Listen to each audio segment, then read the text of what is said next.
ටස්කපත් කියන කන්සෙප්ට් එක තමයි අපි මේ ආර්ට් ගැලරිය පටන් ගත්තේ. සෞන්දර්ය කලා විශ්වවිද්‍යාලයේ මම බහුමාධ්‍ය කලා අධ්‍යයනාංශයේ සෙව්වන්දි දෘශ්‍ය සංවේදන සැලසුම් අධ්‍යයනාංශයේ. ඉතින් අපි කල්පනා කරා සංචාරක පුරවරයෙක් අපිට මේ වගේ නිර්මාණ කරන්න අවස්ථාව තිබියදී ඒ පිළිබඳ යෙදුණා නම් හොඳයි කියලා. ඒ නිසා අපි කුඩාවට ව්‍යාපාරයක් ආරම්භ කරා. ශ්‍රී ලංකාවට විදේශ විනිමය තවදුරටත් ගෙනීමේ අරමුණක් ඇතුව ටස්කපාත් අපි අලිය පාද කරගෙන නිර්මාණ කරනවා. ඊට අමතරව ශ්‍රී ලංකාවේ සාම්ප්‍රදායික චිත්‍ර කලාව හා සම්බන්ධව නිර්මාණ කරනවා.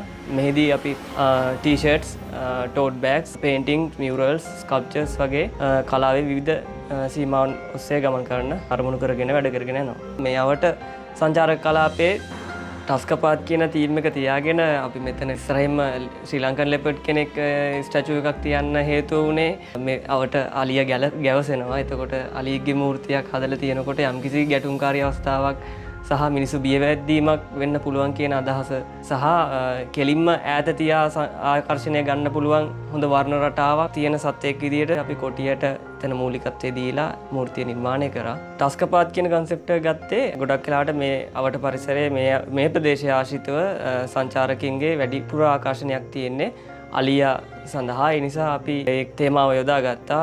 එහිදී ගොඩක් වෙලාවට මේ අවට තියෙන හොටෙල්ස් ඒ වගේ දේවල් එලිෆන්ට් කියන නම පාවිච්චි කරලා තිබුණ නිසා අපි ඇතාට මූලිකත්වය දෙන්න කටයුතු කරා. නිසා අපි ටස්කපාත් කියන කන්සෙප්ට් එක යටතේ නිර්මාණ කරනවා.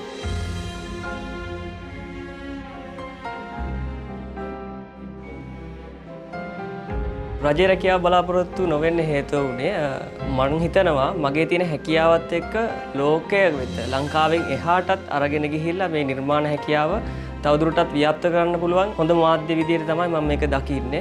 මොකද දෙයකට සීමා වෙන්නේ නැතුව ලෝකේ පුරා මගේ හැකියාව දක්ෂතාවය පතුරවන්න මට හොඳ අවස්ථාවක් විදියට මම මේක යොදා ගන්නවා.